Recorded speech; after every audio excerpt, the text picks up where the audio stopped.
right. My name is Stefan Frisch. I'm a member of the Communication Sciences and Disorders Department at Appalachian State University, but I have a PhD in linguistics, and I was an Erskine Fellow at Canterbury and was asked to provide some commentary and additional information on aspects of linguistics that can affect communication. So I'm going to talk about both social linguistic issues and cognitive linguistic issues. Sociolinguistics is the study of language as a shared system in a social group. That includes the fact that the way we talk reflects who we are, in the sense that our dialect says something about where we're from and what our social group is. Another aspect of sociolinguistics is referred to as stance, the idea that we can use our language and our speech to convey our attitudes about people, things, situations, and so forth.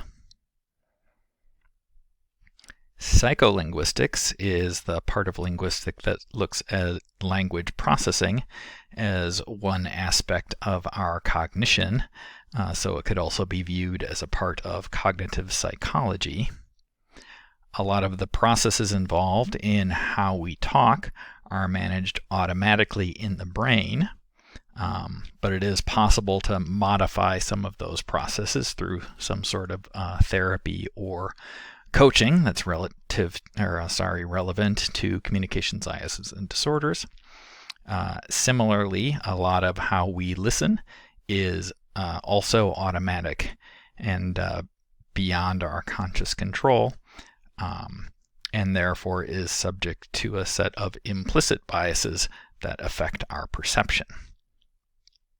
I'm going to talk about each of these four aspects, two of psycholinguistics and two of sociolinguistics in turn, somewhat in reverse order as I just introduced them.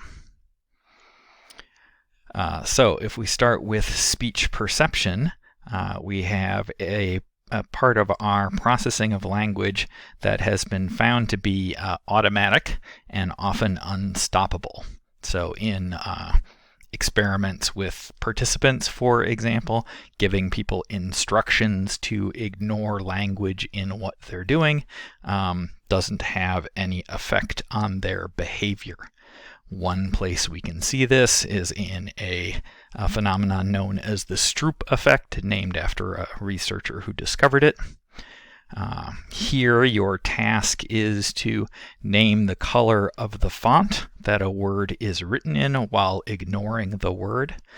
So here I have examples of the colors: red in red, blue in blue, green in green, and black in black. So when I advance to the next slide, if you'd like to play along, you can go ahead and try to read out the colors of the fonts of the words that are presented.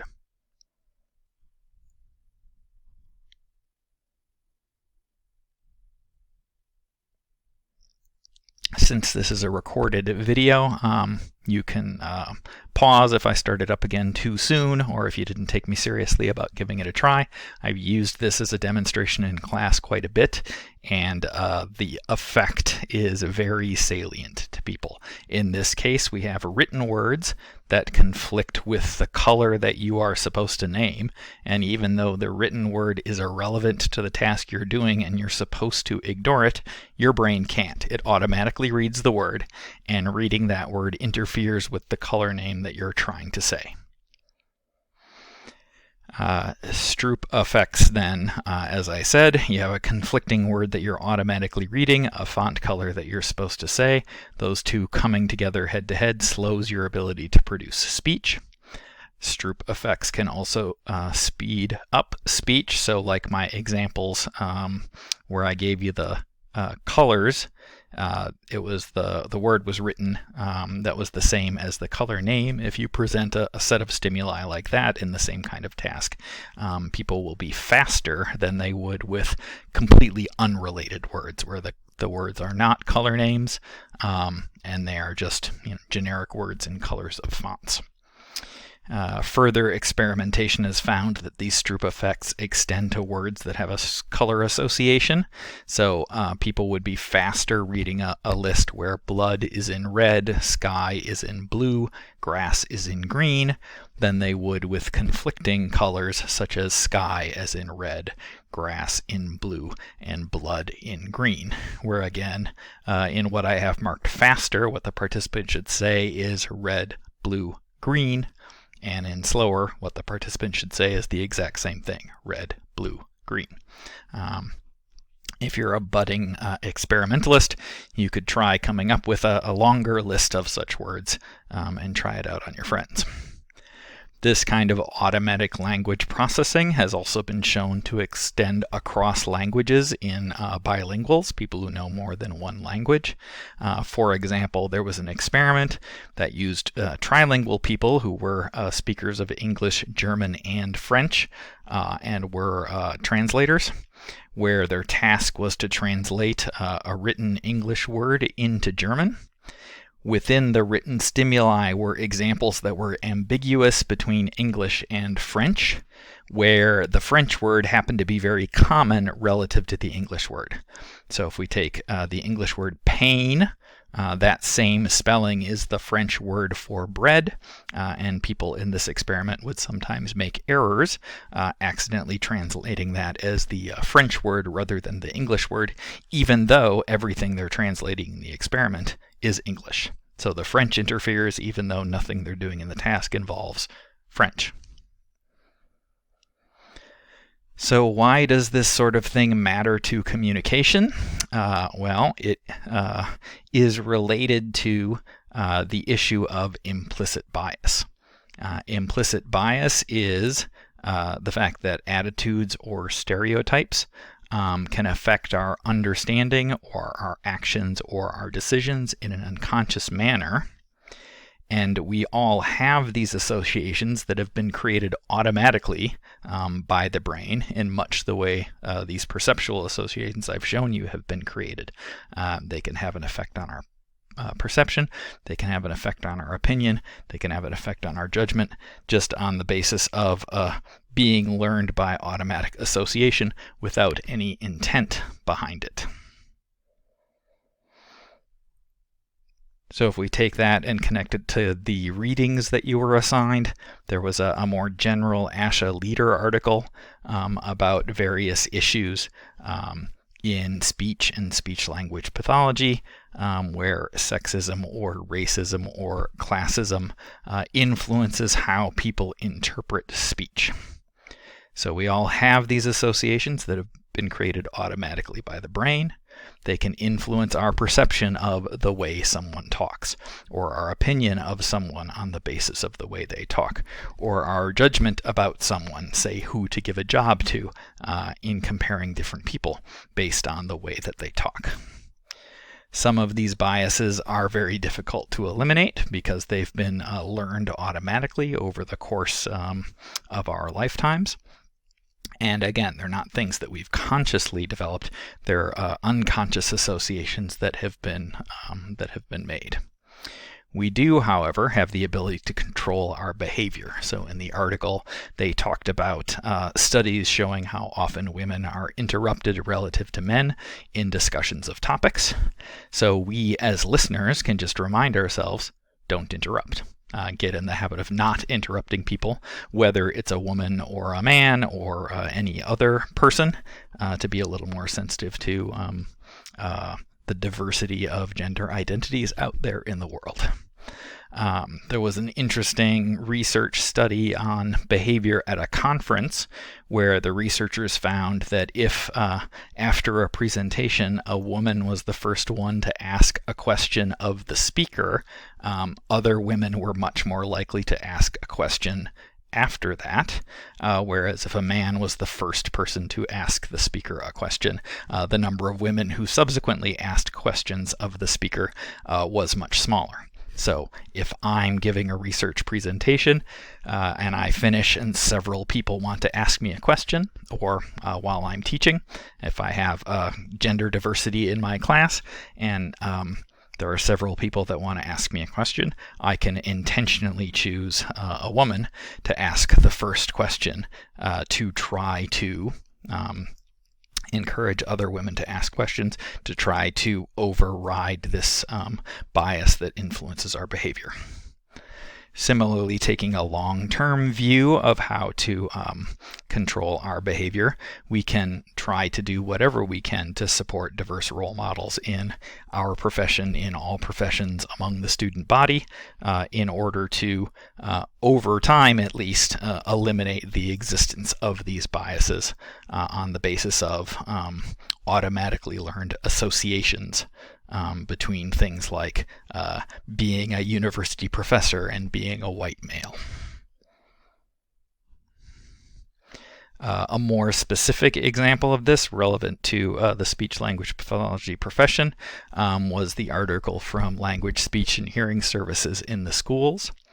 In this article, clinicians and non-clinicians were tested on their ability to judge whether a child had produced an error.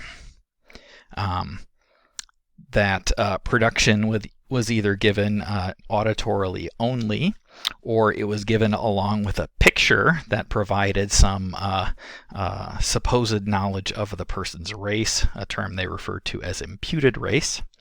In the case of this study, European-looking children's production deviations were less likely to be judged as errors. And that was true even for trained speech-language pathologists, not just for the naive participants in the study. So this study shows a very specific example that speaker attributes can influence the perception of speech in a clinical setting, and that should make us aware as future speech-language pathologists, or in whatever other career track we decide to pursue, that attributes of a speaker may subtly influence how we perceive that speaker, and so we should do what we can to override that bias. Putting these ideas together, unfortunately, there are not simple solutions. The implicit bias against women, so to speak, from the readings, were found for both men and women. So to take a related idea, the problem of racial stereotypes, these are likely to be found not just in the majority group, but also in minority groups that are part of that racial stereotype. This is already known to be true outside of speech pathology specifically. Nobody has done a similar sort of experiment that I know of in terms of applying racial stereotypes. And this solution is then different from doing something like trying to recruit and train more therapists who are minority language speakers to increase diversity in the field, because those minorities themselves will also have these implicit biases. So in the short term, we have to find other solutions to these problems. In the long term, increasing the diversity in, say, the speech-language pathologist population will help remove some of these biases.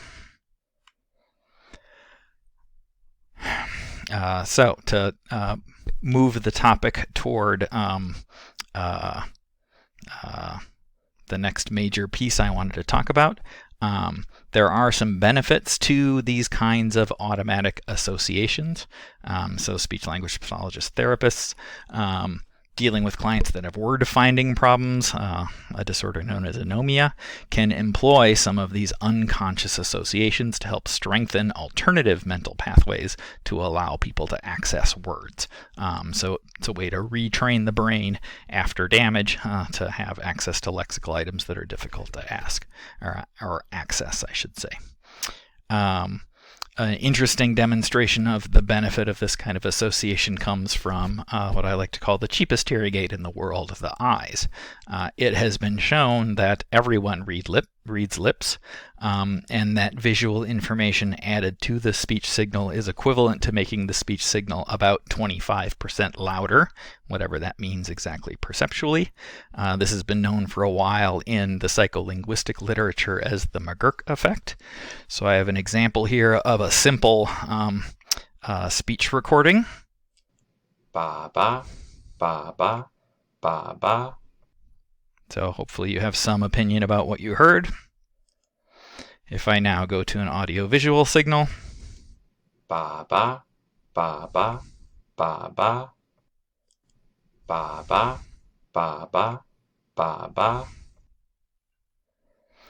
most people, when looking at the video, find that the lack of a visible lip closure, not consciously but unconsciously, prevents them from hearing the ba sound that you hopefully heard in the auditory-only version.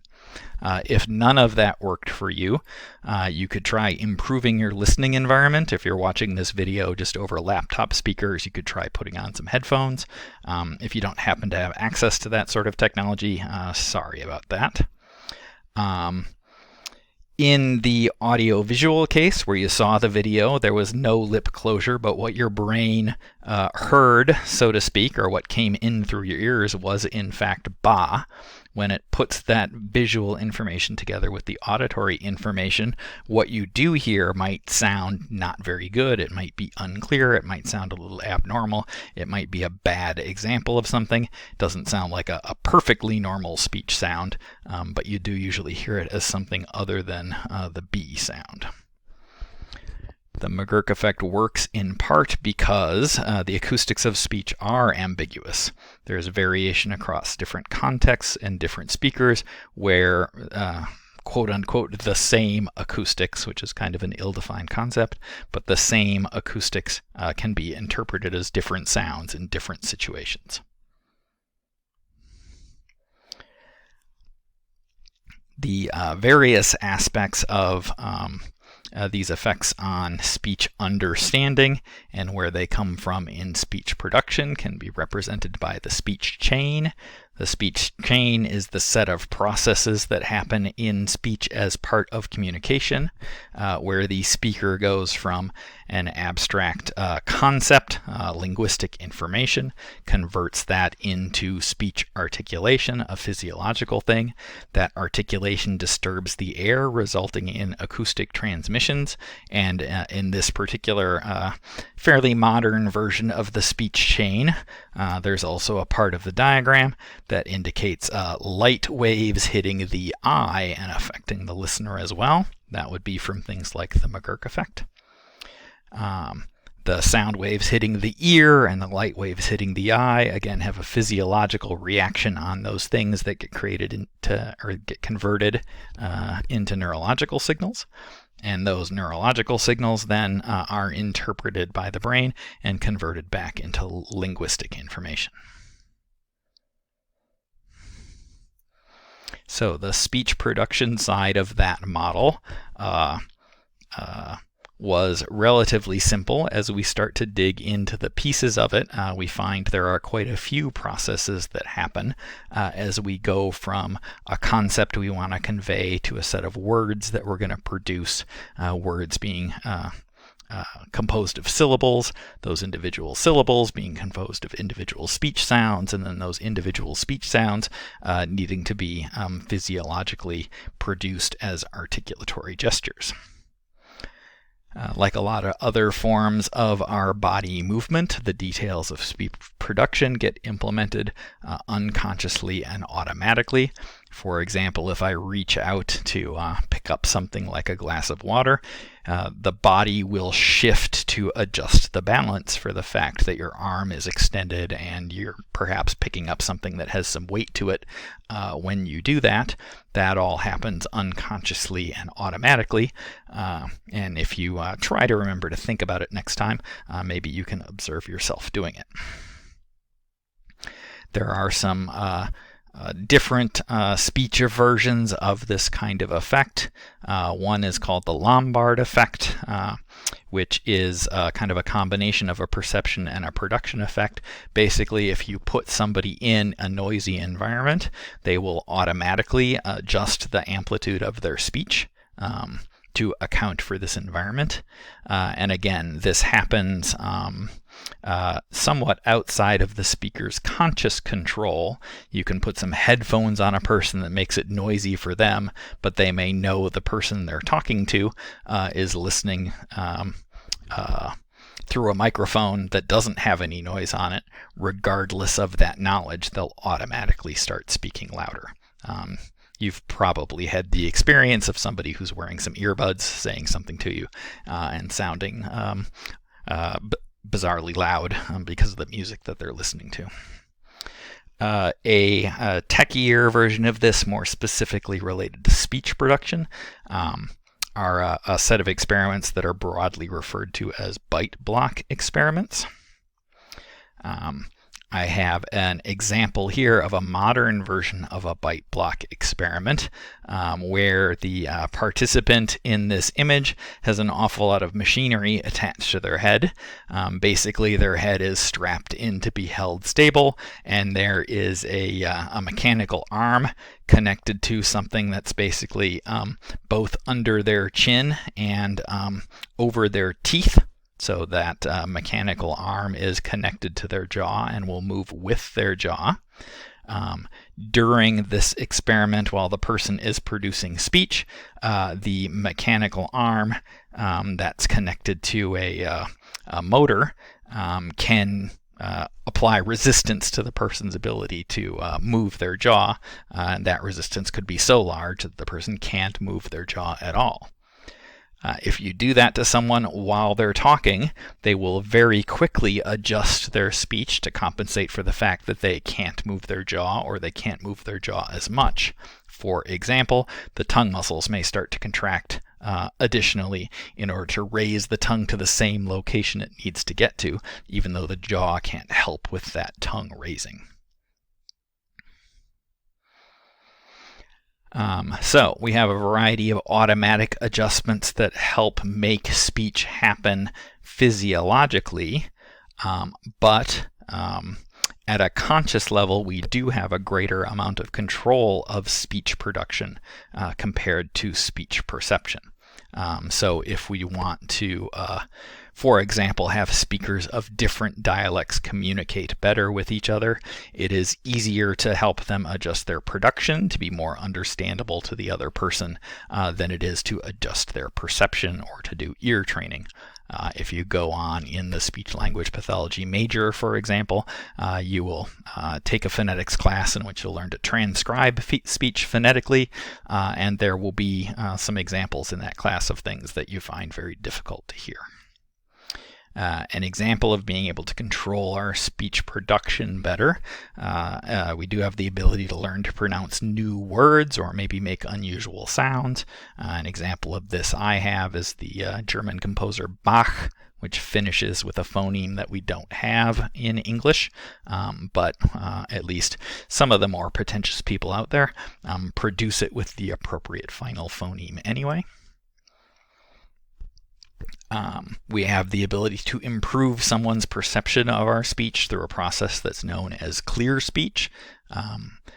There's clear speech happening in this presentation right now as I try to enunciate clearly as part of this recording for this lecture to make it easier for you all to understand me.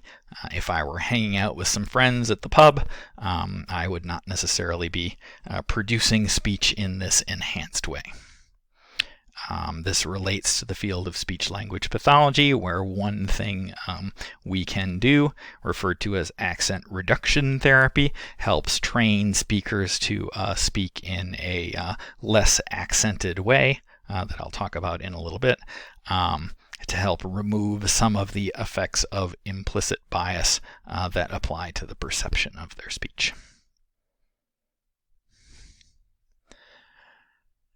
All right, so we've established a fair number of automatic processes that take place in speech perception especially, and in speech production.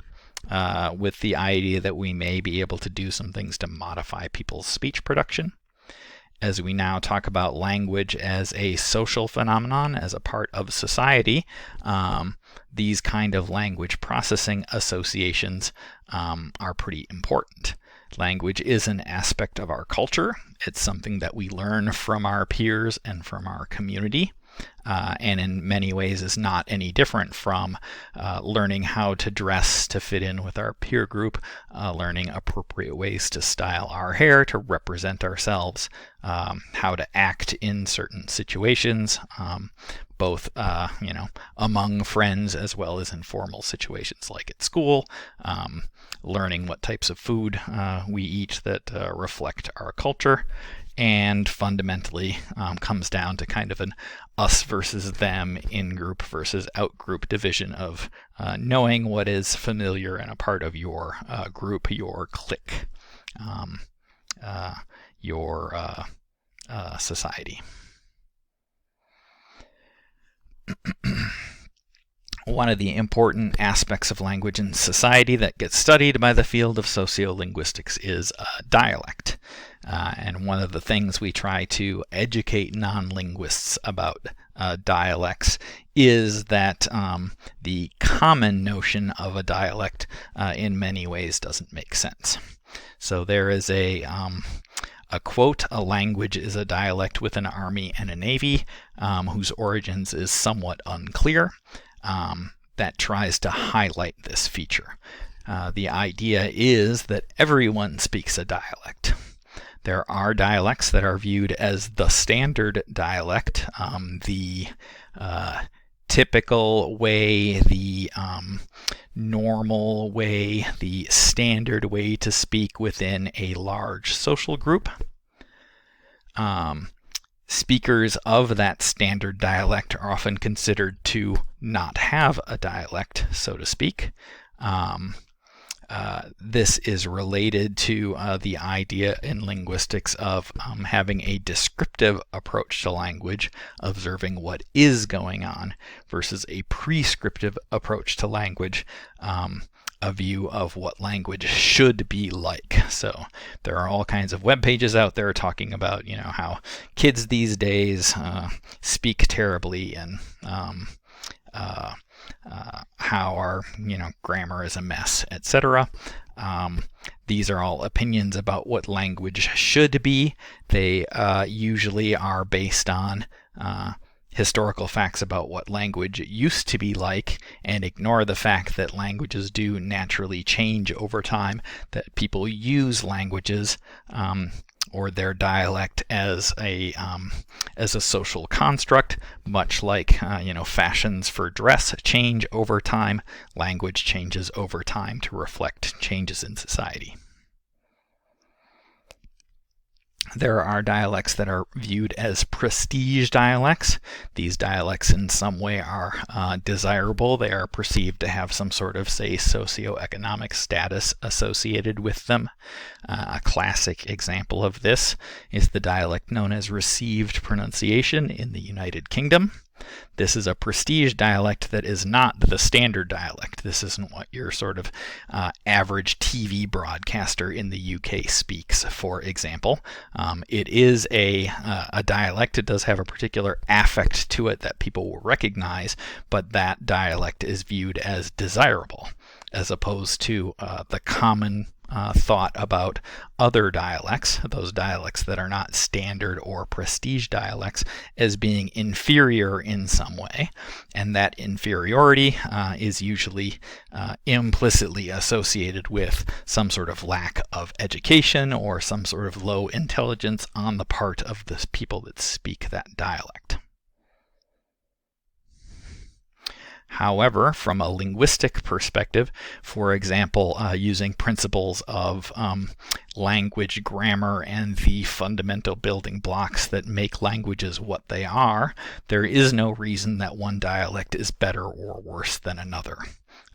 Any idea of a better or worse dialect is a social construct, which isn't to say it doesn't have importance or reality to it, but it doesn't have a structural linguistic basis to it. We know this because many of these dialect differences in one language family in one location are the same as differences between languages someplace else, where people wouldn't judge a difference between a language, like the difference between Spanish and French, as one being better than the other, probably anyway, in comparison to people's attitudes about dialects. Similarly, there can be features of standard dialects or prestige dialects in one language that are viewed as inferior features or undesirable features or non-standard features in some other language. An example I'm very familiar with as an American linguist is the issue of African American vernacular. This is sometimes also referred to as Ebonics.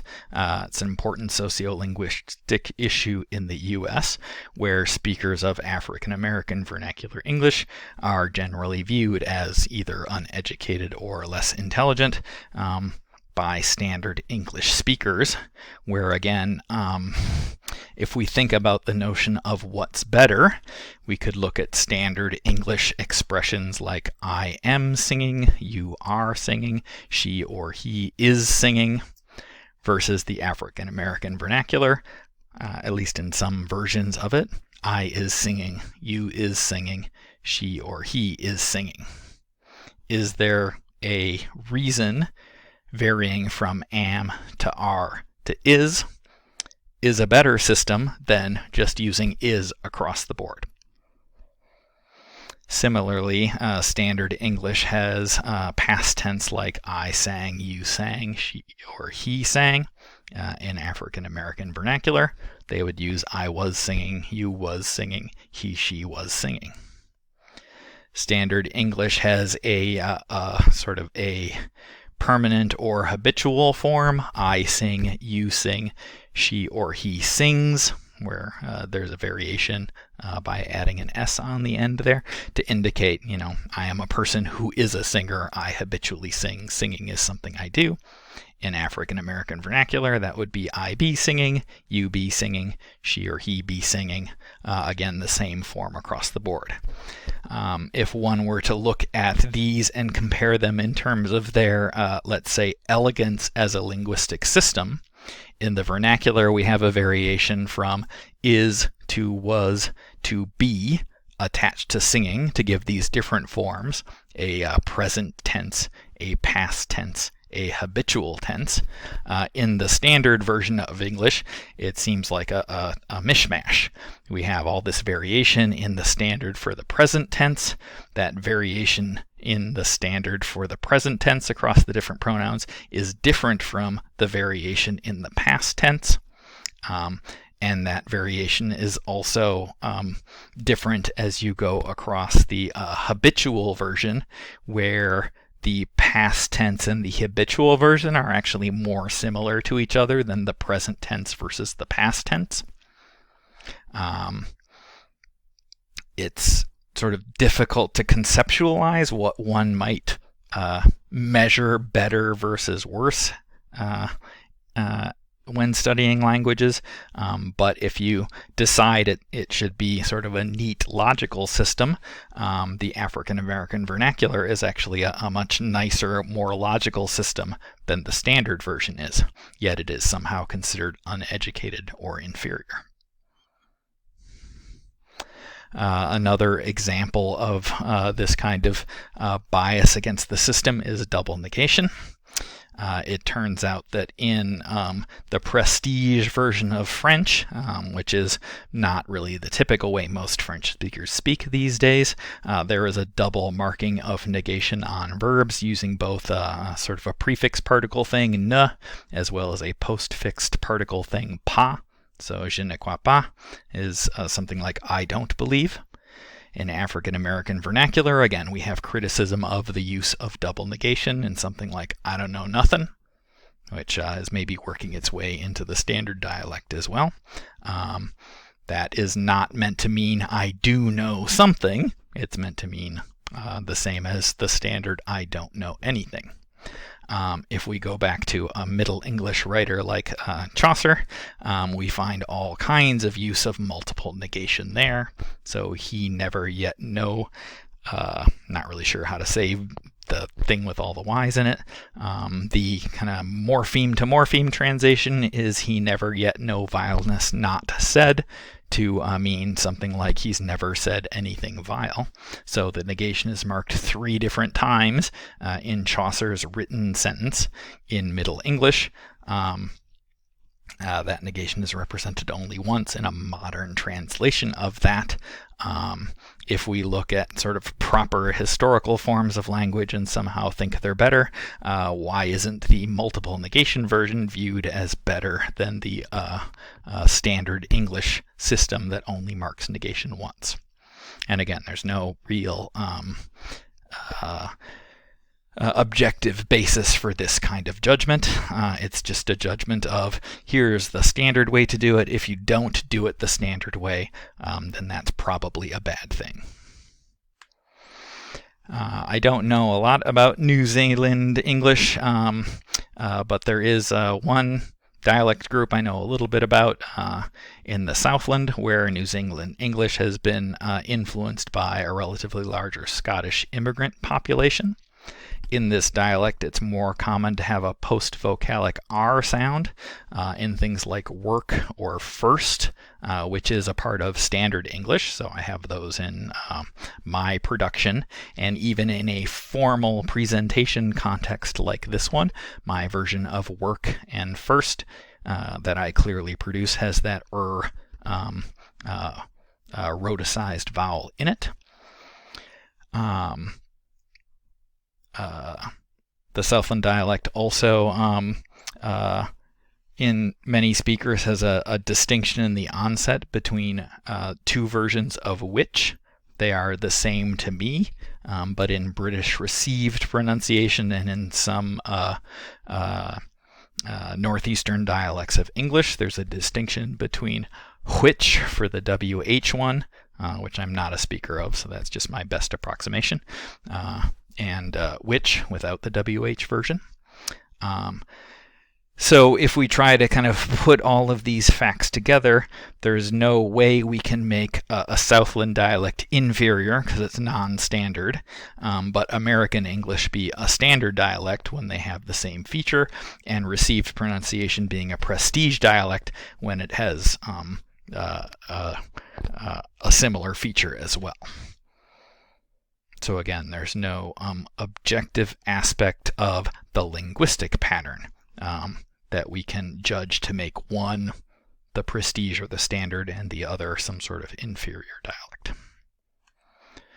Okay, so if we bring this back to the concept of implicit bias, we can have a view of dialect due to implicit bias based on attitudes that aren't any different from things we have ism terms for, like sexism or racism.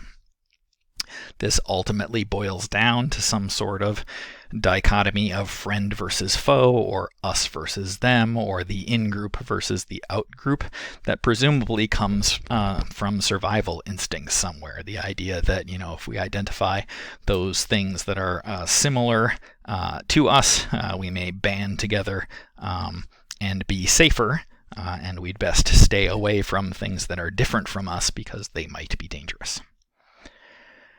These kinds of implicit biases are difficult to unlearn.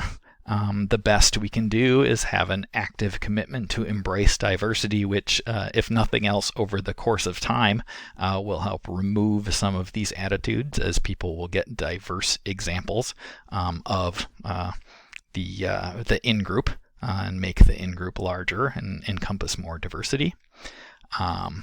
We can do our best to make objective decisions, but even that concept is fraught with peril. So things like standardized testing, like the GRE exam that one might take if one wants to go to graduate school, That standardized testing has its own biases. It reflects, for example, a Western attitude toward education, so that in itself is a problematic concept for cultures that have a non-Western basis to them. Okay, last but not least, another sociolinguistic topic wanted to bring up as an example of how sociolinguistics affects communication is the concept of stance.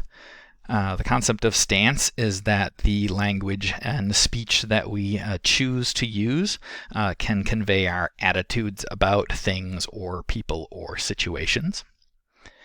If we put that idea that we may intentionally put speech in certain ways together with the idea that perception happens, much of it automatically beyond conscious control, that tends to tap into implicit biases that we have that influence our perception and how we think about things, and the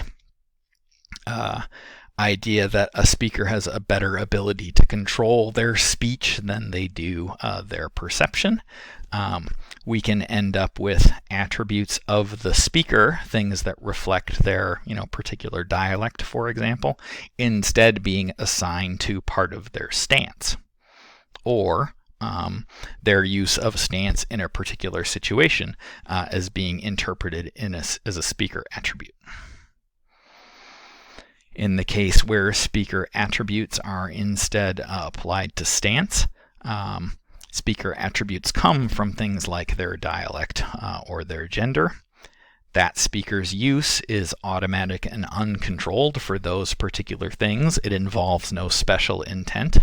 But if it's assigned to stance by the listener, that can be interpreted as speaking in a certain way for intent, to be intentful. And if nothing else, this is then a miscommunication. Some aspect of the person's speech is innocuous, automatic, unintentional on the speaker's part, but viewed as intentful on the listener's part. The reverse issue, stance communicates attitudes. And so the speaker may use some particular speech form or have a way of talking in a particular situation that has intent, but that could be interpreted by the listener as just an attribute of the speaker. Something that doesn't have any intent is just a part of their dialect, an aspect of the way they talk on the basis of their gender, and so forth. So that speaker's intent may instead be interpreted as an attribute that's subject to an implicit bias. And again, if nothing else, clearly there's a miscommunication there, because a piece of the speech that is produced with intent is interpreted as not having intent and just being sort of a default part of how the person talks. Okay, so what do we do about all of this? Do we just throw our hands up in frustration?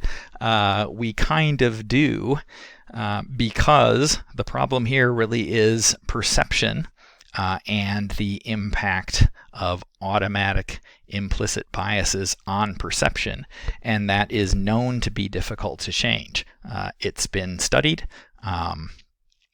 There are even some old research studies in the U.S. That the military conducted to try to improve radio communications, and they found it was very difficult to change the receiver's perception. It was much easier to train the speakers to produce speech in a certain way to make that communication clearer. This kind of falls more generally under the idea that we can control our actions. So if nothing else, if we all have an awareness of the fact that we may have biases in our perception, we can at least limit the effect that that perception has on action. We can put an interruption between our perception and our action, examine it with an awareness of our bias, and try to minimize the effect of bias on what we actually do. We may not be able to affect how it automatically makes us think, but we can at least try to keep it from affecting what we do. The people that are subject to those sorts of biases can pursue things like accent modification. They can attempt to adjust the way they speak. There were a variety of examples in the Asha Leader article to try to reduce perceivers' perception of those biases. But unfortunately, that is just fundamentally unfair. Similar to the concept of victim blaming. If somebody is a victim of some sort of injustice, the ideal situation would be those that are being unjust change their actions to no longer blame the victim or no longer implement that injustice, rather than make the person subject to injustice change the way they behave in order to not be subject to that bias.